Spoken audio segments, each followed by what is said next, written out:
Alright, so today we're going to be creating a neural network in Tradingview's p.1 script. Now, I use that term very loosely because what we're going to be making is just barely considered a neural network. So we might as well go over what a neural network is. It's actually really simple starting out. There are more advanced ones out there, but today we're just going to be using what's called a vanilla network. It takes inputs and it gives you an output. So how does it do this? Well, it basically grades the inputs, then it weighs them, and then it sends it to the output. We'll touch on this a bit more when we get to the actual coding parts though. Here's what I'm hoping we'll achieve, and disclaimer, I'm jumping headfirst into this, so this particular strategy, it could completely suck. I hope it won't, but honestly it's going to be a learning experience first and foremost either way. So we're going to just take all these, we're going to take the MACD, we're going to take the stochastic RSI and the candles, and hopefully make a decision based on all that. To be honest though, I'm going to cheat a little bit to make it easier for everyone. We're going to take the same three variables, we're just going to feed it into one output between 0 and 1, and long and short based on an arbitrary number, if it's crossing an arbitrary number. So enough of all that boring background information stuff, let's get into actually coding it. We're going to start with a MACD, so let's go here. Let's take the MACD. We're just going to get rid of these two right here. There we go. So hit save, and let's name it NNMACD. And hit save again. And let's just add it to the chart. Alright, so the MACD portion of this strategy calls for producing a buy or sell signal based on MACD reversals. So basically like right here, short, right here, long. And yes, that is very simple, but that is just the MACD portion of this strategy. We're going to combine the RSI and the candles and see what we get. So how do we put that into code? Well, it's really pretty easy actually. The hard part is giving it a grade. So to start out, let's just add a bunch of spaces so that can be centered for you guys. Let's just try to get the tops first. So let's make a new variable, MACD top equals, what we need to do is we need to see when there's a reversal, so we can do that by setting that equal to histogram 2 bars ago is less than histogram 1 bar ago, and histogram 1 bar ago is greater than the current histogram. So basically that's going to detect what's written out here. It's going to detect if there's like basically a triangle in the MACD. Now we do the same thing for the bottom, MACD bottom. We're just going to completely reverse it. Histogram 1. Histogram. Okay, so that should be good. Now to test to make sure that it's actually doing what we want, we can use the background color function, MACD top. That'd be a short, so we'll do red, and background color again, MACD bottom, question mark, lime, not a number. So basically, if this equals true, it's going to be red. If this equals true, it's going to be green. Lime, green, green, all green's the same. Okay, perfect. So we have this, and you can immediately notice that it is very messy, particularly right there. We don't really want that. Normally we save optimization for the end, but we can already see that it's just really messy, and it's going to be a problem, a lot of bad signal. So let's go ahead and try to filter some of those out now. And what can we do? Let's see. First of all, we can just make sure, let's just add another and right there. We're going to do a histogram above 0 and histogram below 0. So let's hit save, see what happens. Okay, immediately takes a lot of the bad signals out of the mix. We can probably make it even better though. Let's do another and. Let's do histogram 3 bars back is less than histogram 2 bars back, and histogram 3 bar, exact opposite, histogram 2 bars back. Let's see, hit save. Alright, so that clears up a lot more. That is awesome. Now what we need to do is grade the difference between the peaks of the reversal and the value that follows them. So if we look on our chart here, we can see that this is a pretty decent reversal. This is kind of messy, it's kind of weak. The thing though is that the perfect reversal in quotes is somewhere between the really strong differences and the really small differences. You can see on some of the bars that too strong of a reversal just means that it's a pump, or what's commonly being referred to now as Bart's, like Bart Simpson off of the Simpsons. Yeah, you don't want to run into them. They're right here, right here.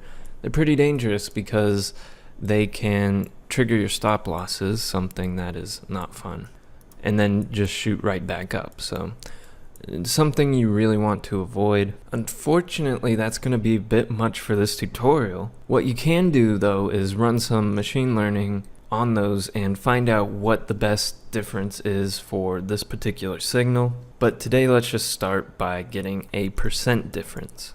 Let's see, to do that we can put a few more spaces so that's centered.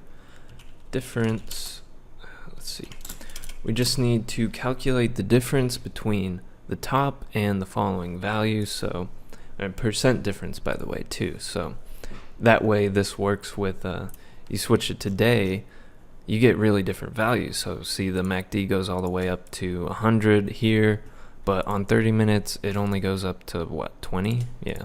So percent differences, that helps with relative values. So anyways, back to that. We first want to make sure that we're only calculating this when it's a top or a bottom, because it really is irrelevant what the difference is unless it's on a peak. So that's what this does right here.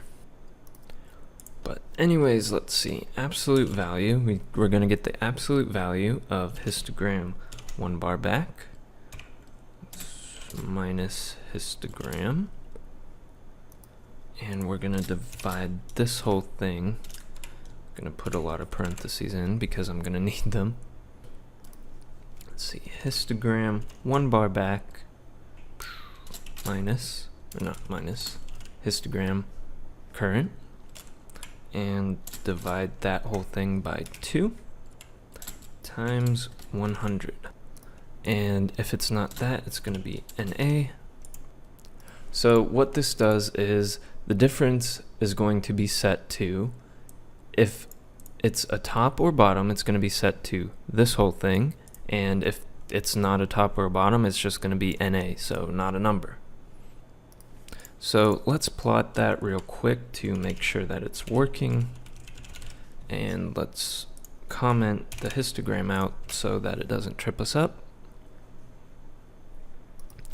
Awesome. So it's working as intended, really. So it's basically, it's going to give us a difference every time there's a peak in the MACD.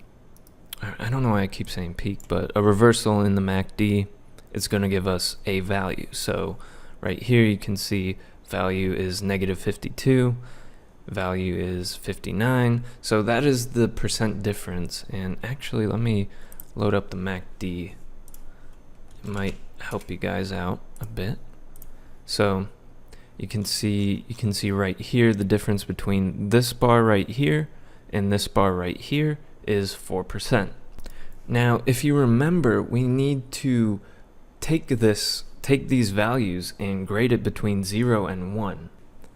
And how do we do that? Well, thankfully, there's a really easy way to do that with a little something called the sigmoid function. Let me actually load it up on Google for you guys. So here it is right here, and we're just going to put that into Tradingview to get this. And what this is so the higher the number, the closer it is to 1, the lower the number, the closer it is to 0. So let's go back to Tradingview. And we're gonna set the output of this whole thing. Let's get that out of the way. We're going to set NN MACD output. We're gonna set that equal to the sigmoid function. It's gonna be equal to 1 or divided by parentheses 1 plus exp for, this is a built-in function by the way, so Tradingview has done the work for us thankfully. It's going to be minus difference. Let's get that out of the way. And we're just going to plot this to see, make sure that it's working. Hit save and let's see what we get. Okay, so going to minimize that. So if you see, for each top or bottom we get a grade between 1 or 0. So if it's 1 or close to 1 we short, and if it's 0 or close to 0 we go long.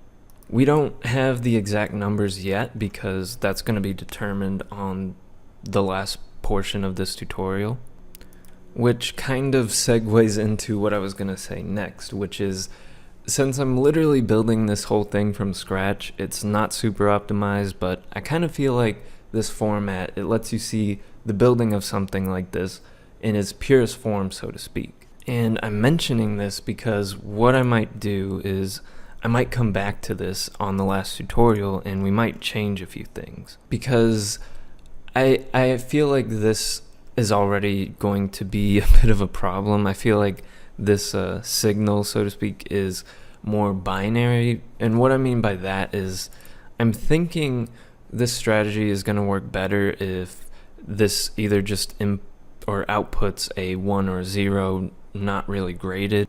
But I didn't really want to take away from the neural network aspect of this, so we're just going to put that into a comment. So let's see, NN MACD output equals MACD top. So if it's a if MACD top is true, it's going to be set to 1, and if MACD bottom is true, it's going to be set to 0, and if nothing else, if nothing else actually, it's going to be 0.5. So let's hit save and see what that does. So if you can see, basically I just changed it from grades to a binary output. That simplifies things a bit. We'll see if we need that simplification later on though, on the final video, which is going to focus on optimization. So let's go ahead and comment that one out. Oh, wrong line. And go back to what we had. We're just going to leave that there in case we need it later on. Anyways though, that's going to do it for part 1. If you have any questions or comments, let me know. I want to also thank the recent subscribers. It really helps motivate me to make these videos. If you have more complex questions, feel free to DM me on Twitter. I can get back to those much faster than YouTube comments. I also post most of my crypto trades on there, as well as some stuff I find interesting, cool resources, all that fun stuff. Anyways, thanks again, and I will see you guys next time.